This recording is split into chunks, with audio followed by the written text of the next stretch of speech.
Today we will look at the book of Ruth, focusing on the structure and purpose of the book, utilizing the topic line located above the Tanakh text in the Tanakh page. The topic line divides the book into units in the top line and subunits on the bottom line. When clicking on each unit, automatically scrolls down in the text to the relevant unit. Let's start at the very beginning in chapter 1, where the first 5 verses introduce the time and location of the story. Due to a famine in the land of Canaan, Avimelech, his wife, and their 2 sons leave Beit Lechem and they settle in Moab, where the sons Machlon and Chilion marry Moabite women. Events quickly deteriorate disproportionately when Avimelech dies, the 2 sons die, Naomi remains all alone in a foreign land with no one but her 2 daughters-in-law, Ruth and Orpah, for company. The second subunit, the return to Beit Lechem, begins with Ruth's decision to return with Naomi and stay with her no matter the consequences. Chapter 1 ends with Naomi's miserable soliloquy.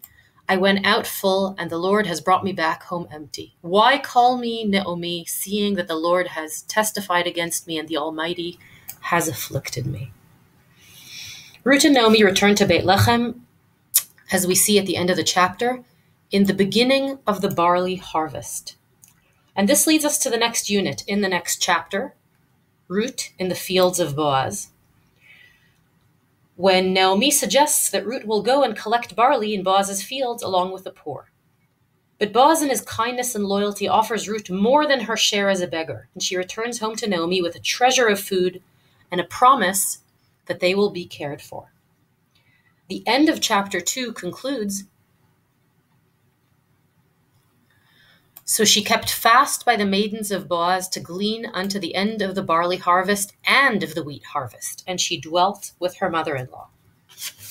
The chapter ranges from the start of the barley harvest that we saw at the end of the previous chapter until the end of the wheat harvest. Chapter 3 finds Boaz winnowing barley on the threshing floor, and Naomi comes up with a plan intended to convince Boaz to redeem her lands and marry Ruth out of loyalty to the family.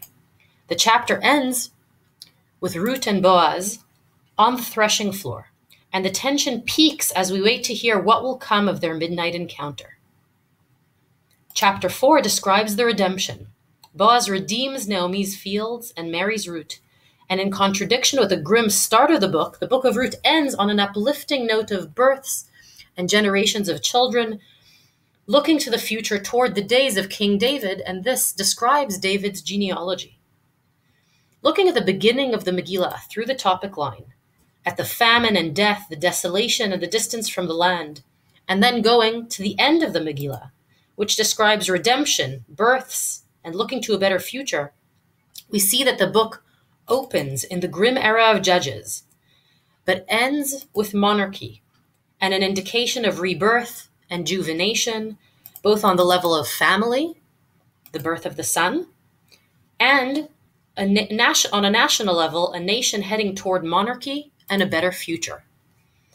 The name Beit Lechem is symbolic of the story related in this book.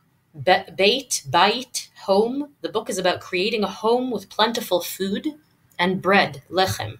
Lechem being a symbol of food, of sustenance. All of these blessings come about through the kindness of people, the kindness of Ruth, who sticks with Naomi regardless of the consequences, the kindness of Boaz, who agrees to redeem Ruth and Naomi's fields, and these kindnesses of little people plant the seeds going from a grim beginning to the end of the book and a better future.